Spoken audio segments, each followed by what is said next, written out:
companies the same way, even if we didn't see what the other guys were writing on their papers or their cards. Mm-hmm.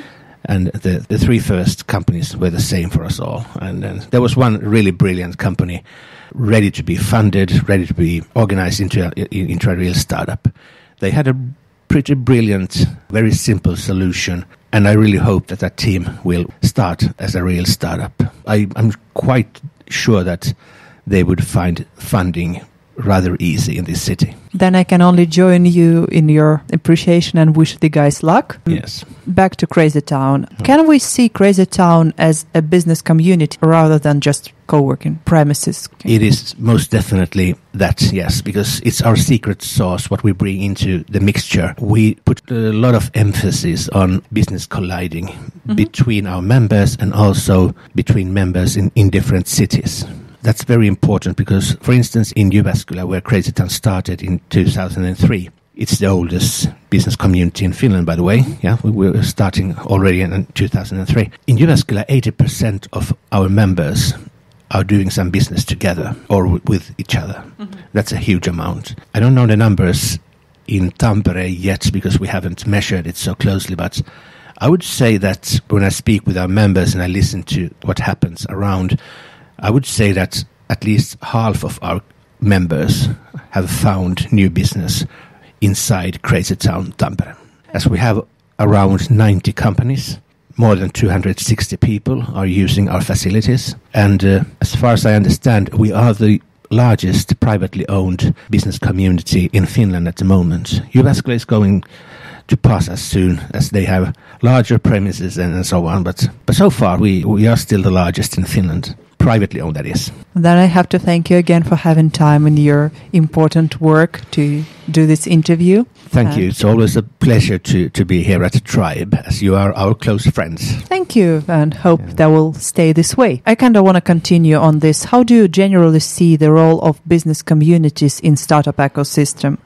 Is it basically networking? Is there something else behind it? There is a lot more than just networking, because in a community as ours, we can collide different type of entrepreneurs and people. Young entrepreneurs working with their first startup, for instance, and older guys and ladies who have been around for a while, perhaps made some exits already, and they have some knowledge that the younger generation perhaps doesn't have. So when we mix these, experience is a good word. So the experienced ones meet the young ones without experience, and this can lead to fantastic things because there's some tutoring, some mentoring, some leads, and discussions about how to do things and how not to do things. So this is much more deeper and much more than just networking, in my opinion. And we have nice discussions in our coffee tables every once in a while where people are openly talking about their business, how they have succeeded, and where they have made big failures, so others can watch out, so they don't have to do the same mistakes by themselves. And when these people trust each other, they learn to know each other better and deeper. It leads to rather personal level of discussions as well. People become friends with each other as well. So this is fantastic, and this is very motivating for me as a director to work in this community, because I can actually bring people together that can benefit both in business and otherwise from each other. People find new friends, and really nice. I think I have a feeling at least that it's a very strong part of Finnish culture, trying to make work not only for money, but also for this community thing and also for benefit for yourself. This is amazing. Yeah, there's especially these experienced business persons. They are keen on sharing their information to those who doesn't have the same experience or knowledge. And that's when we come into things like mentoring or tutoring, basically. So people who have made perhaps several exits and now how to reach for funding, and now the bureaucracy in Finland and so on. They teach the younger ones, and so they don't make the same mistakes, and they do things perhaps a little more efficiently than these old geezers have done before. But isn't it important for a startup to make their own mistakes and have their own failures to learn from them? Oh, there's a lot of failures to be done anyway, even if they get advice from experienced businessmen. It's so easy to fail, and as we know, several of these startups, even if they look very good on the outside, they're going to fail anyway. Mostly, well, the reasons can be different, but perhaps the thing that I have seen is that the team fails. Perhaps not so much the lack of funding or too fast of a burn rate. It could more and more be a case where the people can't communicate with each other, and there are wrong people in the team, so to speak. That's at least my experience. And you just unplanned answer my favorite question, which is what stops startups from becoming successful? Yeah, and what makes startups a success? One of the main thing is to get some sales as soon as possible, because even if the product is not fully ready, you can already perhaps sell some promises.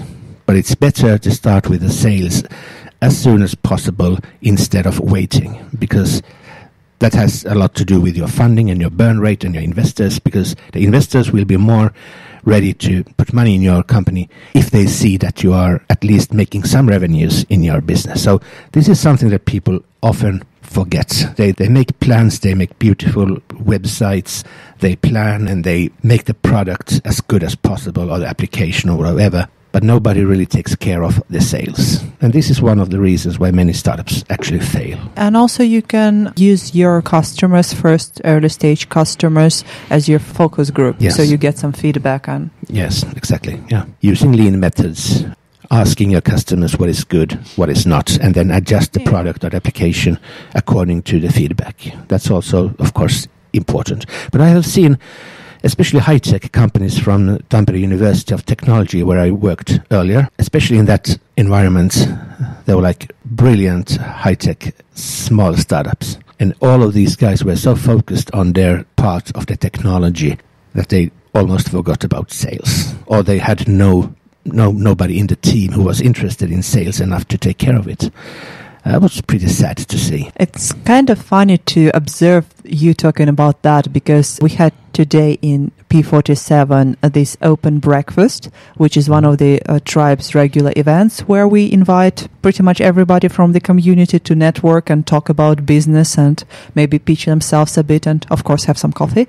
And we talked with a few visitors exactly about the same thing, that sometimes technical startups, they have a great idea and they have an interesting product, but they have this sales problem. Yes, that's correct. And one of the things that I have been thinking about is to how we could collide these high-tech companies with, let's say, GCI here in Tampere, or some other organization with skilled salespersons involved. There should be a way to get these people into the same room. The high-tech startups kick in people who are interested in marketing and sales, lock the doors, and leave them there for an hour or two, and then go in and see what has happened. If there's any new companies formed or any people who have been started working in these startups. Well, one of the ways they can mix and combine is one of the newish projects by Tribe Tampere and our partners, which is called Mix and Match, where we invite people to actively mix and match and network and even develop a small projects on the spot or talk about their business ideas.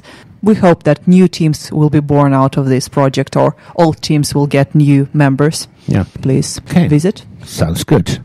And one idea that I have been working on, or thinking about at least for a couple of 3 years here now, is that we should actually be able to connect these growth-seeking startups with an organization called MMA here in Finland, Myynnin ja Markkinoinnin ammattilaiset. It's a union, really, a union for salespeople and marketing people. They have a lot of younger members looking for new employment and looking for products that they could perhaps take abroad. And this organization should, I don't know how, but in some way they should visit, for instance, Tribe and these different events where these startups are present.